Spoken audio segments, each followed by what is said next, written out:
believe that investing is for the long term. Most of us will invest for most of our working lives. So say 30-40 years of our working lives. So you want to make investing as easy and as frictionless as possible. And one such thing is choosing your platform. So today I'll tell you how I've chosen my platform and the 4 or 5 things that you should consider when choosing your platform.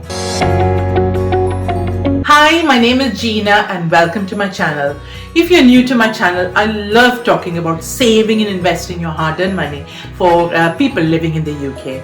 So I explained in a previous video, that link should appear over my head now. I explained in that video that investing platforms is just like a supermarket. So each of us will have 1 or 2 favorite supermarkets that we regularly shop at. And there is different reasons we consider shopping at that supermarket. So similarly, the platform is like a supermarket for funds. And there is 5 important considerations you need to consider when choosing your platform. Number 1 is the products available in the platform. Number 2 is the cost. Number 3 is the ease of use of the platform. Number 4 is the safety of the platform. Number 5 is the flexibility. I'll go into each of that in a bit more detail, and I'll also show you the platform that I have selected and how the checkbox is related to me choosing my platform. So firstly, let's look at the investing choice. So most of us start investing with an ISA.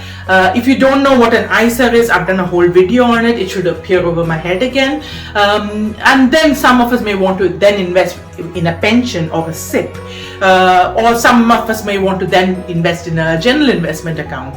Some of us may be happy just investing in index funds, or some of you may want to pick individual shares, or some of you may want to invest in Bitcoin or even ETFs. So not all platforms will have all the products that you want to invest in. So your choice of your platform will be what you want to invest in today, as well as what you intend to invest in the future. You don't want to have 5 different accounts hanging around everywhere. So you want to keep your investing life as simple as possible. So when you choose a platform, try and anticipate what products you might need in the future, and try and pick a platform that has most of the products that you want to go with initially. The second thing to consider when choosing the platform is the cost of the platform. So there's a whole lot of different fees and charges for each platform. Most platforms charge an admin fee just for the admin of the platform. Some have forex charges. They buy and sell in US dollars, so there is a transfer fee. Some have a dealing fee. So if you buy and sell individual shares, most platforms have dealing fees. Some have fees for the individual funds that you pick.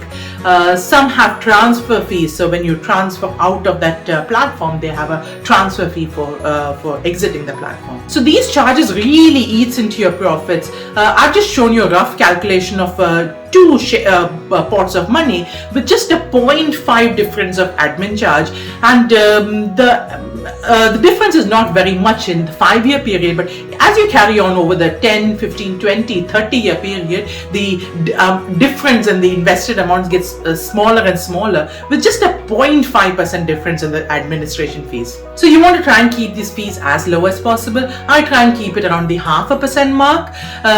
There is some platforms that charge you a percentage fees, and there's some platforms that charge you a flat fee, like £120 admin fee, no matter what the amount is. So the smaller the invested amount, the percentage would work out. Platform will work out cheaper for you, and then as your amount gets larger, you may then want to shift to a platform that charges you a flat fee. Recently, there's been a lot of platforms with 0% investing, so like Trading 212 or eToro or Free Trade. So their tagline is 0% investing, but there is always fees and admin charges involved with each and every platform. So work out the charges and work out what would be best for you now and in the future. The third thing to be mindful of when choosing a platform is the ease of use. So most of us choose our supermarket that we shop at because of the convenience or the ease of use. So similarly, the ease of use is another reason you would choose when you're choosing a platform. platform. So nowadays all of us are on our phones, so some platforms have apps, but some are still dated and have only a website.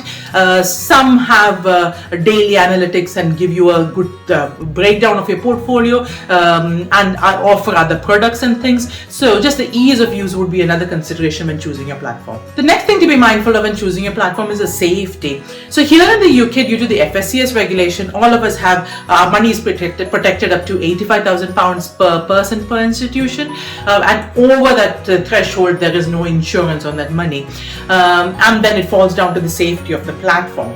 So initially this shouldn't be a problem as we're building up wealth, but later, as we've saved and invested for years, hopefully we'll have a larger sum of money. We've got to live 20-30 years of our retirement comfortably, so we should have larger chunks of money when we are getting closer to retirement. So then you want to look at the safety of your money.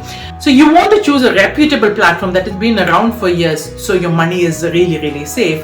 There's lots of platforms that's springing up every day. I do not know the safety of those platforms, so just as you're building up wealth, that's another important consideration, the safety of the platform. The last thing to consider is the flexibility of the platform. Flexibility is the ease of withdrawals. Hopefully all of us aim to live off our savings when we no longer have a salary to fall back on during our retirement. So we may want to withdraw maybe monthly, maybe yearly, etc. So the ease of withdrawals is another important consideration when choosing our platform.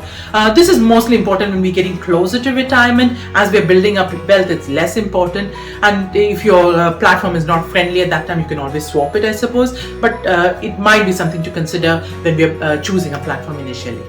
So now I'll tell you the platform that I use, and I'll go through all these 5 factors and I'll explain why I've chosen the platform that I use. So this is not a recommendation by any means. This is just the platform that I use, and I'll share with you my thinking process so it'll help you decide as well when you choose your platform. So if you've been following my channel for some time, you know I use the Vanguard platform for most of my investing. I'll now go through the 5 criteria to tell you why I've chosen Vanguard. Number 1 is the investing choice. So like most of us, I also started investing with an ISA first, but I knew I wanted to invest in a SIP as well, a pension, self-invested personal pension. And there's not a lot of platforms that offer both the ISA and the pension under one umbrella. And I did not want 5 different platforms, 5 different functions. I wanted to keep it all nice and tidy under one platform. Vanguard do not offer individual stocks. They offer only index funds as well as ETFs, and that is perfectly fine for a long-term investor like me. I have been half thinking of dipping my toes in individual stock picking or even Bitcoin and trying my luck there, and that will not be possible in Vanguard, and I'm happy to do it just trying my luck on another platform and keep this for my long-term investing. Next is the charges. Vanguard has probably got one of the cheapest charges to invest. They've got a administration or a platform charge of only 0.15%. And then the individual funds or the ETFs you pick has a further admin fee. The funds that I have picked all together, the admin fee as well as the platform fee all together comes under 0.4%. So I'm very happy with those charges. You may know that you can purchase one ETF, the S&P 500 ETF, on a commission-free platform like Trading 212, and pay no platform fee, the 0.15% platform fee. So it's a little cheaper to buy it on Trading 212 than it is to buy with Vanguard directly. So if that is the fund that you choose, then by all means it might be cheaper to use it on Trading 212. For me personally, the S&P 500 is one of my satellite investment. It is not my core portfolio. My core portfolio is a globally diversified index fund. So all of us are very aware of prices generally going up in life, so there's always price hikes, but Vanguard is one platform that actually cuts back the price. They've made consistent cutbacks on the price just as more and more users use the platform. There's more and more admin fees, so in turn they give the users cheaper and cheaper admin fee. So charges is one of the main reasons that I use the Vanguard platform. So next is the ease of use. So this is one reason you would not use Vanguard. Their website is really dated. They still live in the 90s. They do not have an app. There is no instant purchase like you would have in the commission-free websites. If you place a trade, it happens in a few seconds. On Vanguard, if you place a trade, whether it's either buying or selling, it can, depending on what time you place a trade, it can take anywhere between 48 hours to 72 hours for that trade to clear. But for me, as a long-term investor, Vanguard is an excellent platform. I'm not listening to the news and instantly buying or panic selling. And because it's web-based and it's not on an app, there's a little bit more process or a little bit more effort involved for either buying or selling. So I'm not panicking and doing anything emotionally. I've told you in a previous video that investor behavior is one of the biggest reasons for losing money in the stock market, when you're panic buying and panic selling. So there was a tech bubble crash 2 weeks ago. There was a coronavirus crash a year ago. Before that, there's plenty more crashes, ups and downs, and the market recovers from all of that. But if you panic sell when the market's crashing, that's when you lose your money. So as a long-term investor, even though the website is a bit clunky, I'm quite happy with that. Next is the safety of my money. Vanguard is one of the largest platforms in the world, and it's got the most number of users throughout the world. So I know my money is pretty safe and the company is quite safe. So I'm quite happy to trust that with my money. So next is the flexibility or the ease of withdrawals. So I've not tried withdrawing money yet from the platform. I put regular smaller amounts and just let compounding do its magic and build the money over time. So I've not had to withdraw any money from this platform. And I'm sure if plenty of users, millions of users are using this, I'm sure they've ironed out any problems with withdrawal. So I'm pretty confident with the flexibility of this platform as well. These days we are spoiled for choice, and there's lots of different platforms. There's Hargreaves Lansdown, there's eToro, there's Vanguard, there's Interactive Investor. There's lots of different platforms. So find a platform that ticks most of your boxes and go with that. Remember, you want it to tick most of your boxes now and in the future as well. So I hope this video has helped you in a little way to choosing your investment platform. If you've liked this video or if it's helped you in any way, please give me the thumbs up like button and share this with that friend who might be thinking of investing as well. How to minimize risk when investing, and you stay safe. I'll see you on the next one. Bye.